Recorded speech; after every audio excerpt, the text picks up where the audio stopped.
예, 오늘 제목이 백마를 타신 예수 그리스도라는 말씀을 가지고 함께 은혜를 좀 나누려고 합니다. 어느 지방에 옛날이에요. 옛날 어느 지방에 흉년이 들었습니다. 그러니까 이제 흉년이 들다 보면 당장 먹고 사는 일이 막막하다 보니까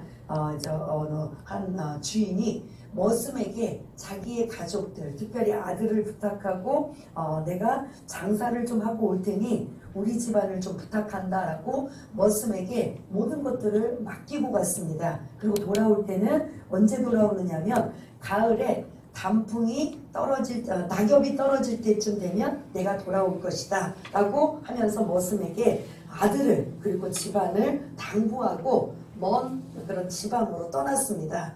그리고 떠났으면 이제 머슴이 책임감을 가지고 집안을 돌봐야 되잖아요. 가장 중요한 건 주인의 아들을 돌봐야 되잖아요. 그런데 이 머슴은 주인의 아들을 돌보지 않았습니다. 학대하고 괴롭히고 고통을 주고 정말 아버지가 돌아올 때까지 그 아들은 그런 말할 수 없는 고통을 겪게 됐습니다. 근데 이 머슴이 자기 식솔만 책임지고 자기 식솔만 챙기고 이 주인의 아들은 겉들떠보지 않고 그렇게 그런 외롭게 보내고 있는 이 상황에 드디어 세월이 지나서 이제 주인이 돌아올 때가 되었습니다. 그러면 이제 이 아들과 머슴은 이제 완전히 상황이 어떻게 돼요? 바뀌어지는 거죠. 머슴이 자기가 주인인 것처럼 아들도 함부로 대하고 학대하고 고통을 주고 자기 식솔밖에 몰랐던 이 머슴은 서서히 이제 가을이 되고 낙엽이 떨어지려고 시작할 쯤 되면 얼굴에 수심이 가득하여 불안하고 두렵고 걱정이 되는 거예요. 왜 그러신지 아시죠? 근데 반대로 아들은 아버지가 없을 때 그 푸대접을 받고 그리고 어려움을 당했던 그 아들은 이제 드디어 아버지가 온다라는 아버지가 이제 때가 되어서 온다면 이 아들은 신나고 즐거울 수밖에 없습니다. 마치 저와 여러분들이 지금 그런 시대를 살고 있어요. 저와 여러분들이 지금 아들과 같은 상황이에요. 머슴은 이 공중 권세 잡은 자들의 그런 악한 세력이 왕노릇하고 있기 때문에 아직 예수님이 오시기 전, 이제 오실 때면 이들은 이제 완전히 진멸되고 멸망하는데 오시기 전에 저와 여러분들은 이 머슴처럼 악의 세력이 괴롭히고 고통을 주고 계속 그런 어려움을 주어서 내가 이렇게까지 하면서 예수를 믿어야 돼. 내가 이렇게까지 하면서도 예수를 꼭 죽음을 각오하고 믿어야 되는 이 고민을 가질 수밖에 없는 거죠. 그러나 반드시 누가 온다? 예수님은 오신다는 거죠. 그 아들에게는 지금 당장 머슴에게 푸대접을 받고 어려움을 당해도 반드시 누가 돌아온다? 아버지가 돌아온다라는 거예요. 그것처럼 저와 여러분들이 이 요한계시록의 말씀을 계속 나누면서 오늘 말씀은 사실은 무서운 말씀이에요. 믿지 않는 자들에게는 엄청난 그런 심판에 관한 무서운 말씀이 되고 저와 여러분들에게는 이 땅을 살아가는 동안 많은 악한 세력들이 우리를 괴롭히고 고통을 주고 넘어뜨리게 만들고 환난과 핍박을 줄 때 그때 여러분들 거기서 포기하지 마시고 반드시 누가 온다? 예수님이 오신다라는 걸 믿으시길 바라겠습니다. 근데 오실 때 오늘 제목처럼 어떻게 오셔요? 백마를 타고 오시는 거죠. 예수님이 처음에 오실 때는 많은 그 이스라엘 백성들이 구원자로 오실 때는 예수님이 뭘 타고 오셨어요? 백마 타고 오셨죠? 예? 나귀 새끼를 타고 띠뚱 이러고 나귀도 그냥 나귀 새끼를 타고 띠뚱 오시니까 이스라엘 백성들이 그 구원자로 기다리고 있는 메시아가 그래도 띠뚱 타고 오는 나귀 새끼라 할지라도 그 메시아라고 환영하며 열광했던 이러한 상황을 볼 수가 있는데 그 나귀 새끼를 타고 오셨던 예수님은 겸손과 섬김과 이러한 모습으로 오셨다라는 거죠. 그래서 모든 인류를 구원하시기 위해서 나귀 새끼를 타셨지만 백성들은 사실은 뭐를 타고 오시기를 바랬어요? 백마를 타고 오는 거죠.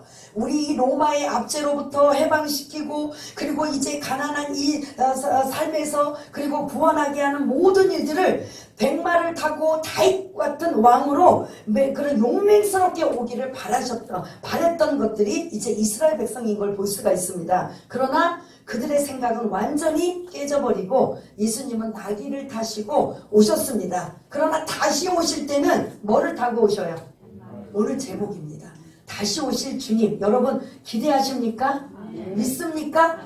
그렇습니다. 아까 제가 서론에 말씀드린 것처럼 아버지가 잠시 타국에 가서 장사를 하러 갔지만 반드시 집으로 돌아오는 거예요. 그것처럼 예수님이 우리의 모든 인류를 십자가의 죽으심으로 우리의 모든 인류의 제 문제를 해결하시고 우리에게 지금 뭐를 지금 열어놓고 계시냐면 구원의 길을 열어놓고 계시는 거예요. 그래서 우리가 그 구원의 길을 열어놓고 우리가 구원받고 또 다른 사람들에게 복음을 전하여서 그들이 예수 믿고 구원받은 이런 상황에 공중 권세 잡은 자들 악한 그런 악의 영들은 우리를 가만두지 않는 거죠. 계속 방해하고 공격하고 넘어뜨리고 이간질시키고 미혹하게 만드는 이러한 것으로 예수를 제대로 못 믿게 그 모습처럼 우리를 고통을 주고 괴롭게 하는 거죠. 그러나 그거는 잠시뿐이고 우리가 잘 말씀을 붙잡고 참고 인내하고 이기면 반드시 백마를 타고 누가 오신다? 예수 그리스도는 뭐 하십니다? 오십니다라는 걸 여러분 믿으시길 바라겠습니다. 이 백마가 그때는 은혜의 때가 아니고 구원의 때의 자비가 아니에요. 그때는 정말 무서우리만큼 심판주로 오신다라는 겁니다. 그래서 지금 예수 잘 믿으시고 지금 여러분들이 은혜의 때에 열심히 다시 회복하시고 오늘 기도하신 것처럼 우리가 연말에 연초에 하나님 또 후회하고 잘못한 거 되돌아보고 또 꼭 가지 말아야 할 길을 꼭 가보고 나서 그때 후회하고 이런 것이 아니라 여러분들이 조금은 좀 힘들더라도 정말 하나님의 약속의 말씀을 붙잡고 선한 길로만 간다면 반드시 백마를 타고 오시는 그 주님을 기쁨으로 받아들일 수 있다는 거죠. 그런데 반대로 잘못된 길로 가고 가지 말라고 했던 길 가고 그리고 하나님이 원치 않는 길로 잘못된 악의 영에 자꾸 빠져버리고 넘어지고 신앙생활 제대로 하지 못하면 백마를 타고 오시는 예수 그리스도를 여러분들이 맞이할 때 어떻게 맞이하겠습니까? 기쁨으로 즐거움으로 맞아들여야 되는데 그때 부끄러워서 어떻게만이라도 나를 구원이라도 받을까라고 하는 이러한 부류가 아니라 기쁨과 감사와 기다렸습니다 하고 열광적으로 맞이할 수 있는 저와 여러분 다 되시기를 바라겠습니다. 그래서 오늘 본문을 들어가기 전에 잠시 배경을 설명하자면 이 당시에는 로마의 압제로 있는 이러한 상황입니다. 이 이스라엘 백성들이. 그래서 요한계시록의 말씀을 통해서 위로를 받고 소망을 얻기 위한 이러한 말씀인 걸 볼 수가 있는데 당시의 로마는 천하무적과 같아요. 나가서 전쟁에 나가기만 하면 어떻게 해요? 승리하고 돌아와요.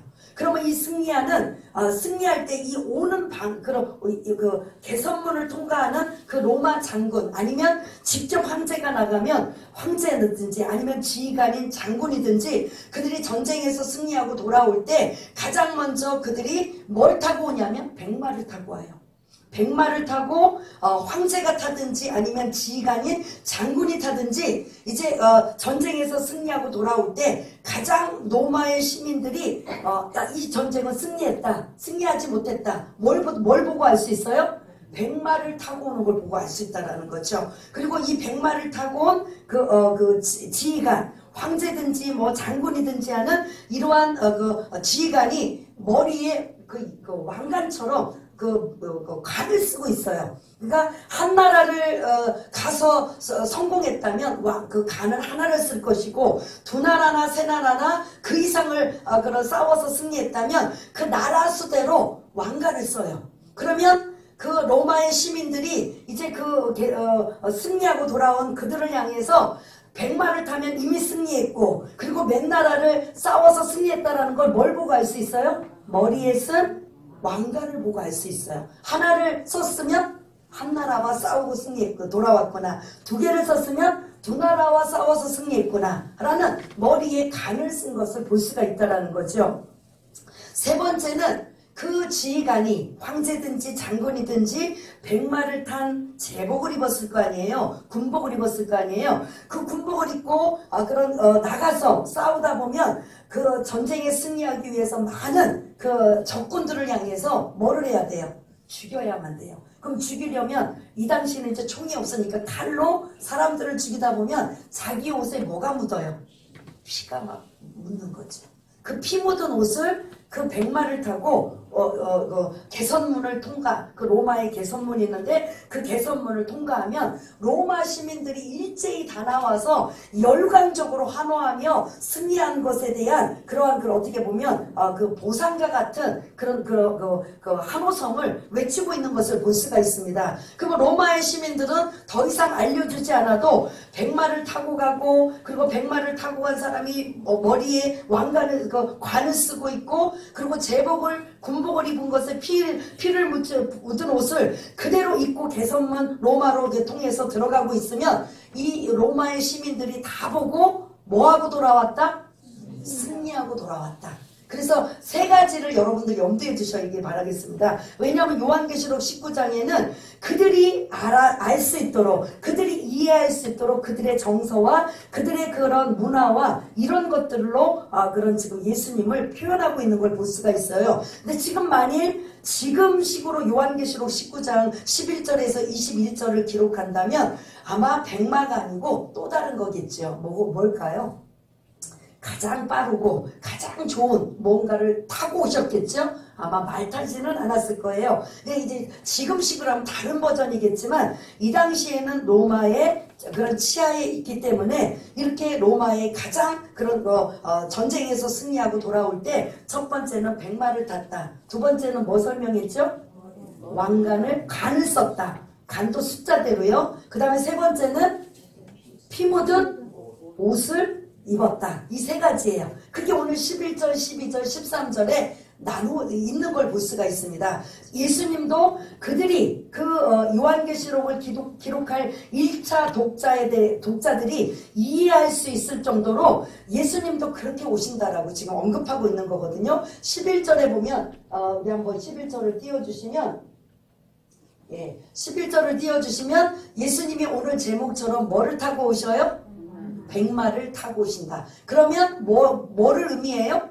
승리자의 모습. 그런 모든 전쟁에서 승리하는 이러한 모습에 예수님의 모습을 지금 담겨져 있는 걸 볼 수가 있습니다. 그러면서 그 예수님의 이름을 뭐라고 거기 두 단어가 나와요. 충신과 진실이라고 나와요. 충성이라는 거죠. 충신은 하나님 아버지 앞에 예수님께서 말씀하신 대로 이 땅에 오셨고, 그리고 말씀하신 대로 이 땅에서 십자가에 죽으셨고, 그리고 말씀하신 대로 부활하시고 승천하신 다음에 말씀하신 대로 다시 뭐예요? 재림주로 오시는, 철저히 아버지의 뜻대로 예수님이 자기 마음대로 하신 게 아니라 오실 때부터 다시 오실 때까지 철저히 하나님 아버지의 뜻대로 순종하셨던, 충성하셨던 이러한 분이 충신이라는 뜻이죠. 그리고 진실은 하나님의 속성인 걸 볼 수가 있었는데, 이런 우리가 알고 있는 그러한 진실보다 진리라는 말씀이에요. 진리가 되시는 이러한 예수님, 그분이 백마를 타고 승리자의 모습으로 이 땅에 오신다라는 거죠. 그러면 마치 그 아들이 머슴하게 학대를 당하고 고통을 당하고 어려움을 당할 때 반드시 그 아들은 아버지가 장사를 잘하고 돌아올 수 있는 그것을 기대하며 지금 당장 그 머슴에게 말도 안 되는 그런 억울함을 당하지만 반드시 저와 여러분들도 똑같이 악의 세력으로부터 많은 열악한 어려움을 당하지만 반드시 예수님은 무슨 자의 모습으로 오신다? 승리자의 모습으로 오신다라는 걸 잊지 마시기를 바라겠습니다. 12절에 보면 아까 제가 로마의 군인을 설명한 것처럼 예수님은 관이 얼마나 숫자가 지금 많이 나와요? 한 개의 관을 쓰셨다. 맞아요? 12절에 보면 그렇습니다. 이건 로마의 장군들 황제가 직접 나가서 싸운 것보다 비교할 수 없을 만큼 많은 그런 관을 쓰시는 이러한 이 관은 사실은 영광의 관이라고 해서 왕들이 쓰는 관이거든요. 왕이신 예수님의 모습을 12절에 담겨져 있는 걸 볼 수가 있습니다. 그래서 예수님은 오늘 첫 번째 11절은 승리자의 모습으로 백마를 타고 오시는 예수님, 두 번째는 왕의 모습으로 많은 간들을 쓰고 이 땅에 오시는 예수님, 이러한 모습으로 지금 담겨져 있는데, 그 왕으로 오시는 예수님의 모습은 눈이 불꽃 같다라고 지금 언급하고 있어요. 예수님께서 눈이 불꽃 같다라고 한다면 모든 것들을 보시고 아시고 우리의 마음속까지도 꿰뚫어 보고 계시다라는 거죠. 그래서 그 앞에는 거짓말도 아니면 어떤 것도 핑계댈 수가 없다라는 거죠. 그런 분이 왕으로 오십니다. 언제요? 재림으로 오실 때. 세 번째 13절에 보면 어떤 옷이 지금 등장하고 있어요? 누가 이 옷을 입고 있어요? 예수님이 피 뿌린 옷. 적군들, 악의 영들과 싸워서 승리의 이런 옷. 마치 로마 그런 장군들이나 황제가 직접 전쟁에 나가서 싸워서 싸워서 승리한, 그래서 많은 사람들을 죽였던 그 피를 묻혔던 옷처럼 예수님도 똑같은 그 피 뿌린 옷을 입었다라고 하는, 이것은 심판자로서의 그런 예수님의 모습이 담겨져 있어요. 그래서 오늘 11절, 12절, 13절에 보면 예수님은 어떤 분이신가 라고 한다면, 이전에 자비의 하나님, 사랑의 하나님, 은혜의 하나님, 이런 하나님이 아니라 오늘은 어떤 하나님? 승리자의 하나님, 그리고 왕이신 하나님, 심판자가 되시는 하나님, 이런 하나님으로 마지막 때 어떻게 한다고요? 오신다라는 거죠. 그래서 사랑과 은혜와 자비와 긍휼의 하나님은 다시 오실 주님에게는 있어요, 없어요? 없어요. 그러니까 지금 여러분들이 은혜 받고 자비로우실 때, 사랑이 풍성하실 때, 여러분들이 빨리 회개하고 돌이키시고 더 열심히 신앙생활 하시고 더 하나님의 은혜 가운데 임하시는 저와 여러분 되시길 바라겠습니다. 주님이 다시 올 때는 그러한 사랑과 자비와 은혜는 없어요. 이제 심판주로 오시고요, 그리고 승리자로 오시고요, 왕으로 오셔서 이제 모든 것들을 통치하고 다스리신다라는 거죠. 그때 오실 때, 그때서 막 그냥 허겁지겁하고 그때서 열심히 신앙생활 하겠다, 그때는 이미 놓쳐버리는 거예요. 지금부터 여러분들이 2019년도 우리 첫 예배를 드리는 저와 여러분들 다시 시작하는 마음으로 선한 싸움을 싸우시는 저와 여러분 되시길 바라겠습니다. 혹여 머슴에게, 머슴이 아들에게 핍박을 주고 괴롭게 하고 고통을 주고 어려움을 당할지라도 여러분들 흔들리거나 요동하거나 넘어지지 마시길 바라겠습니다. 말씀에 굳게 서서, 그리고 선한 싸움을 싸우시며 승리의 계가를 올리시기를 바라겠습니다.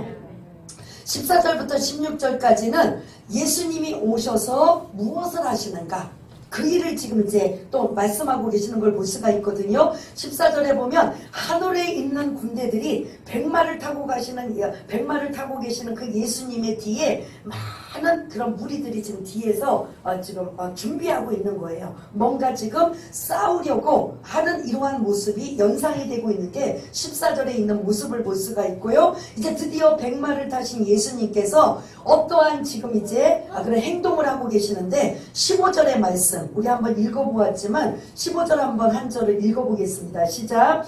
그의 입에서 예리한 검이 나오니 그것으로 만국을 치겠고 친히 그들을 철장으로 다스리며 또 친히 하나님 곧 전능하신 이의 맹렬한 진노의 포도주 틀을 밟겠고. 아멘. 지금 백마를 타고 계시는 그 예수님께서 입에서 뭐가 나와요?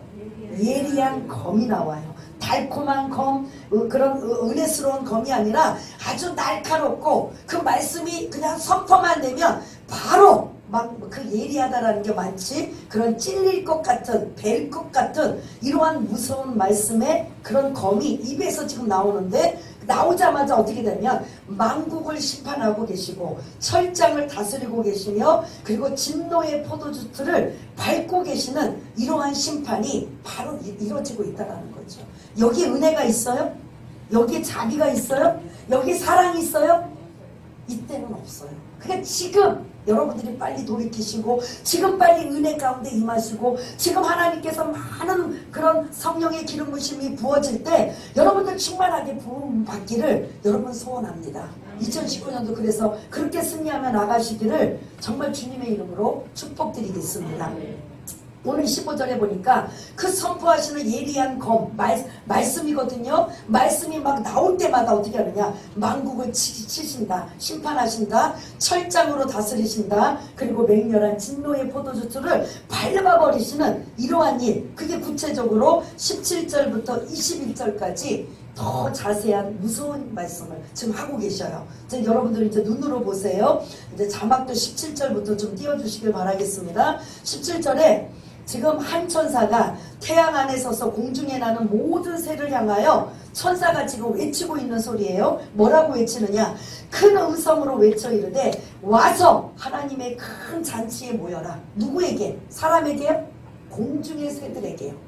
야, 지금 너희들 먹을 게 많이 있으니까 지금 공중에 나는 모든 새들 다 모여. 집합 다 모여. 지금 하나님께서 너희들을 위하여 잔치를 벌였다. 지금 이러고 있어요. 가요 무슨 잔치일까? 그 무서운 게 18절인 거죠. 새들이 뭘 먹는 잔치인가? 왕들의 살, 장군들의 살, 장사들의 살, 말들과 그것들을 탄 자들의 살, 자유인들이나 종들이나 작은 자나 큰 자나 모든 자의 살들을 누가 와서 공중에 나는 새들아 다 쪼아서 먹어버려라. 무서워요? 안 무서워요? 이 대상은 저와 여러분이 아니라 예수 믿지 않는 사람들. 그러니까 아까 제가 서론에 말씀드린 것처럼 지금 예수님은 사랑의 하나님, 은혜의 하나님, 자비의 하나님, 긍휼의 하나님이지만 마지막 때는 이제 그런 하나님이 아니에요. 심판주로 오셔서 이제는 모든 예수 믿는 사람 이쪽으로 서, 그리고 그들은 보호하고 구원해 주시고 예수 안 믿는 사람들은 이쪽으로 서. 그들은 지금 오늘 17절처럼 공중에 나는 새들아 그들은 다 뭐하라고? 먹어버려라. 살들을 다 쪼아 먹으려는 거예요. 얼마나 무서워요. 그래서 예수 안 믿는 사람들이 우리가 복음을 전해야 되겠어요? 안 전해야 되겠어요? 전해야 되는 거예요. 이 성중에 내 백성이 많으니라. 하나님이 상대원이든 아니면 성남이든 아니면 분당이든 아니면 어느 여러분들이 사는 지역 어디든 이 성중에 어디예요? 내 백성이 많습니다 하는 하나님의 그 아직도 예비해 놓으신 백성들이 있기 때문에 그들을 향해서 여러분들이 오늘 이 본문 18절처럼 공중에 나는 새들이 이 살들을 다 쪼아 먹어라. 다 죽이라는 소리예요. 이런 일들이 저와 여러분들에게는 해당되지 않지만 저와 여러분들을 가장 가까운 사랑하는 자들, 믿지 않는 자들이 있다면 이런 일들이 일어나지 않도록 빨리 이쪽으로 구원받게 해야 된다는 거죠. 복음을 전해야 된다는 거죠. 그것뿐만 아니라 더 무서운 얘기 뭐죠? 19절에 보니까 이 악의 세력들이 어떻게 하느냐? 짐승들과 함께 그 예수님, 백마를 타신 예수님과 한번 싸워보자, 대적해보자 라고 이렇게 진열해 놓고 있어요. 마치 여러분들이 우리 사극을 보면 이쪽 아군과 적군들이 서로 이렇게 대장이 앞에 서고 뒤에 말을 타든지 아니면 뒤에 군인들이 뒤에 쫙 대기하고 있잖아요. 대치하고 있는 것처럼 지금 19절에 보면 그렇게 대치하고 있지만 사실은 하나님 백마를 타신 예수님을 감당할 수 있어요? 없어요?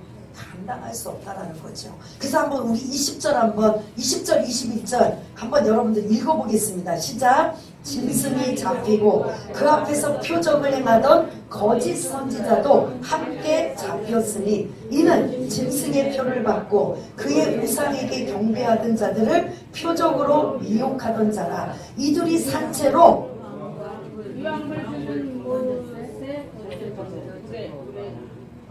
그 나머지는 말탄 자의 입으로부터 나오는 검의 죽음에 모든 새가 그들의 살로 배불리더라. 아멘. 이게 악의 영들, 악한 영, 거짓 선지자들, 이단자들, 이 모든 자들은 유황불 붙는 물에 던져져 버린다는 거죠. 그리고 나머지들은 다시 공중에 나는 새들이 그 살들을 쪼아 먹어서 배불리더라 라고 하는 이 마지막 때의 모습이라는 거죠. 그래서 결론적으로 이 마지막 때에 예수 믿지 않는 자들, 그리고 예수 믿는 자들을 핍박하고 박해하는 악한 영들, 거짓 선지자들, 이 모든 자들은 결국은 하나님이 백마를 타고 오시면 어떻게 되느냐? 다 이렇게 된다라는 거죠. 심판주로 오셔서 그들을 심판하신다라는 거죠. 그럼 우리가 그때까지 마치 그 머슴에게 핍박을 당하고 괴롭힘을 당하고 고통을 당하는 그 아들은 그럼 맨날 얻어맞고 얻어 터지면서 그냥 이러지도 못하고 저러지도 못하고 살아야 되는가? 우리는 그렇게 하면 안 되죠. 주님이 말씀하신 에베소서 5장 13절 이후에 보면 너희들은 악한 영을 대적하기 위해서 하나님의 뭐를 입으라? 전신갑주를 입어라 라고. 전신갑주, 그 마치 군인이 나가서 싸우려면 그냥 나가면 안 돼요. 다 그런 군복을 완전 무장을 하고 나가서 싸워야 돼요. 그것처럼 우리도 영적인 십자가에 우리가 찬양을 부른 것처럼 십자가의 군병인 줄 믿습니다. 그래서 그 군병으로서 여러분 하나님의 전신갑주 뭐 먼저 혹시 생각나는 대로 하나씩 한번 말씀해 보세요. 뭐죠? 뭐가 있죠? 구원의 투구, 또 가슴에는 뭘까요? 의의 흉배, 그거 이제 세계적으로 호심경이라고 했죠? 붙이고 그 가슴을 전쟁에 나가서 군인들이 여기를 맞으면 완전 치명상이잖아요. 그 가슴을 보호해야 되는 것처럼 의의 호심경을 붙이고 또 뭐가 있죠? 허리는 뭐죠? 진리의 허리띠를 띠고 그 다음에 또 뭐가 있어요? 발은 평안의 복음의 신을 전하는 신을 신고 그 다음 또 뭐죠? 3개. 이제 3개 남았어요. 그 다음 뭘 것 같아요? 말씀의 검이 아니고 더 정확하면 성령의 검하고 또 이제 군인이 저기서 막 화살이 날라오려면 뭐를 막아야 되잖아요. 믿음의 방패를. 그 다음에 또 하나가 남았어요. 뭐죠? 뭐가 남았죠? 뭐가 남았죠? 제가 지금 6가지 좀 다 했나요?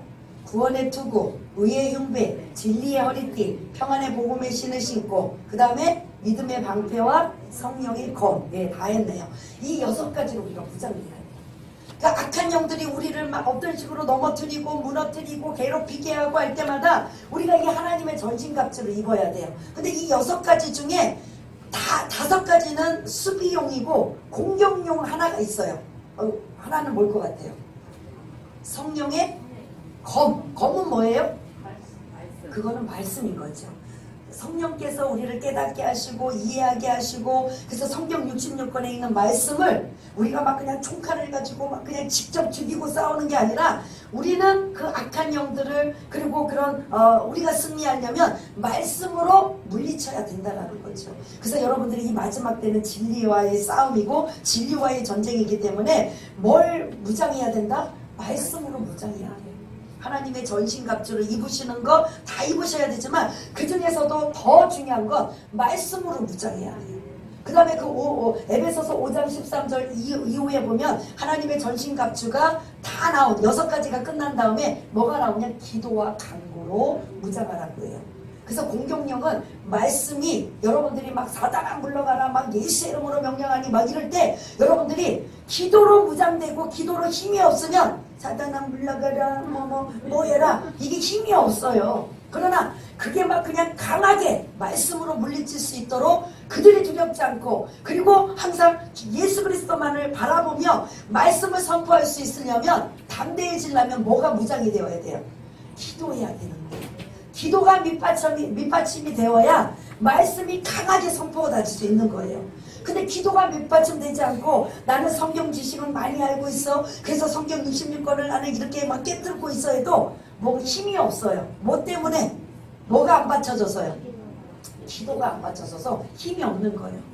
그러나 또 기도만 하면 어떻게 한다? 아유 나 그러면 마지막에 그 힘이 있으려면 기도만 하면 되지. 불러 기도. 그래서 여기 어르신 분들도 계시지만 70년대 80년대 막 90년대 그때 막 불러 하고 막 그냥 각종 부흥에 쫓아다니면서 은혜와 은사를 막 많이 받아서 얼마나 좋은지 몰라요. 근데 뭐냐면 그렇게 불 받고 은혜 받고 한 사람들이 잘 넘어지지 않고 간 사람들은 승리하지만 잘못 간 사람들이 다 어디에 빠져요? 이단에 빠지는 거예요. 기도만 한다 그러면 이게 막 기도하다가 잘못된 길로 빠질 수 있어요. 이게 미혹된다라는 거예요. 그래서 획가닥하고 가면 이게 막 그냥 많은 시간을 투자해서 하나님 앞에 은혜를 받고 하나님 앞에 기도해서 불 받고 능력 받고 은사를 받았는데 그거를 잘 하나님의 영광을 위해서 사용하고 쓰면 유익인데 그게 이제 자칫 사람들이 교만해져요.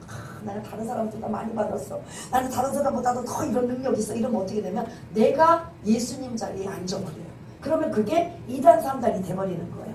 그래서 기도만 하는 게 얼마나 위험한지 몰라요. 항상 뭘 수반이 돼야 돼요? 말씀이 수반이 돼요. 아까 제가 반대로 말씀했죠. 기도 안 하고 말씀 그냥 성경만 읽고 묵상은 그게 뭐 틀리다고는 하지만 힘이 없다라는 거예요. 어떤 악한 사탄막이나 또 여러 가지 상황과 현상 속에 말씀으로 이기고 승리해야 되는데 힘이 있으려면 기도가 받쳐야 되는 거예요. 그래서 말씀과 기도는 뗄래야 뗄 수 없다라는 거죠. 말씀 열심히 배우시고 열심히 읽으시고 열심히 묵상하시고 기도도 열심히 하셔서 기도와의 힘이 있어서 말씀을 선포하시고 그 말씀으로 은혜를 받으시고 말씀으로 능력으로 여러분들이 혹여 내게 유혹이 오고 내가 계속 믿음의 생활을 떨어뜨리는 이러한 손해보는 상황이라면 나 자신을 위해서도 사탄아 예수 이름으로 명하노니 떠나갈지어다. 이런 거 여러분들이 선포하셔야 돼요. 나는 소중하다고, 나는 뭐 잘못돼도 나한테 하는 게 아니라 나 자신까지도 하고, 혹여 교회 안에서 그리고 주변에 어떠한 여러분들이 복음을 전하다가 전도하다가 이런저런 많은 상황을 만날 때 여러분들이 왜 기도해야 되느냐? 예수님이 하나님이신데 왜 이 땅에 와서 기도하셔요? 기도 안 하셔도 충분히 그 능력으로 하실 수 있잖아요. 때가 뭐 새벽이든 밤이든 막 시간만 나면 기도하시잖아요. 하나님의 뜻을 물어보시고 그리고 겸손하게 아버지 뜻대로 충성하게 쓰임받았던 그런 예수님의 모습을 본다면 우리도 그대로 뒤따라가면서 기도하고 말씀 보고 또 말씀 보고 기도하시면서 2019년도 여러분들 누가 유혹하고 누가 미혹한다 할지라도 말씀과 기도로 무장되어서 뭐 하시길 바라겠습니까? 승리하시길 바라겠습니다. 그래서 지금 저와 여러분들은 마치 그 머슴이 아들을 구박하고 박대하고 학대하고 괴롭힘을 당하는 지금 이런 시대를 우리가 살고 있어요. 그러나 그것은 잠시뿐 반드시 누가 돌아온다? 예수님은 뭘 타고 오셔요? 승리와 심판과 왕이신 주님으로 오신다라는 거죠. 그때까지만 하나님의 전신갑주를 입으시고 말씀과 기도로 무장하시면서 이기고 또 이기셔서 주님 오실 때 막 쥐구멍이라도 들어가고 싶고 막 그냥 내가 이전에 좀 잘 좀 믿을걸 우리 이성길 집사님 어떻게 그렇게 기도를 또 제 오늘 설교하고 잘 맞아떨어지는지 그냥 잘못 가가지고 후회하는 게 아니라 안 가고도 넘어지지 않는 그러한 그 기도하신 것처럼 2019년도 여러분 승리하시기를 바라겠습니다. 그래서 오늘 오실지 내일 오실지 언제 주님 오신다 할지라도 주님 기다렸어요 주님 기다렸어요 그 맞이할 수 있는 저와 여러분 되시기 위해서 하나님 무장하여서 날마다 세임과 새 능력을 부여받고 승리의 계가를 올리시는 저와 여러분 모두가 다 되시기를 바라겠습니다. 하나님 아버지 2018년도까지는 우리가 우리 생각대로 살았다면 2019년부터는 오직 예수만을 높여드리고 예수의 이름만 드러내며 오직 예수의 복음만 전하는 우리 모두가 되기를 원합니다. 잘못된 길로 가지 아니하도록 성령님 우리의 발걸음을 잡아 주시옵소서. 잘못된 손을 행하지 않도록 우리의 손을 붙잡아 주옵소서. 잘못된 입을 놀리지 않도록 우리의 입술에 아버지 파수꾼을 세워주셔서 사랑의 말 복음의 말만 전할 수 있도록 주님 도와주옵소서. 잘못된 생각과 마음을 갖지 않도록 우리의 심장을 우리의 생각을 붙잡아 주시기 원합니다. 그리하여서 악인의 길을 쫓지 아니하고 죄인의 길에 서지 아니하고 오만한 자리에 앉지 않는 오직 복 있는 자가 될 수 있도록 성령님 도와주시옵소서. 악한 사탄 마귀가 우리를 우는 사자와 같이 두루 삼키며 넘어뜨리려고 갖은 방법을 쓴다 할지라도 전혀 흔들리거나 넘어지지 않고 말씀과 기도로 무장된 귀하고 복된 분들 다 될 수 있도록 주님 도와주시기를 원합니다. 모든 것 감사드리오며 사랑이 많으신 우리 주 예수 그리스도 이름으로 기도드리옵나이다. 아멘.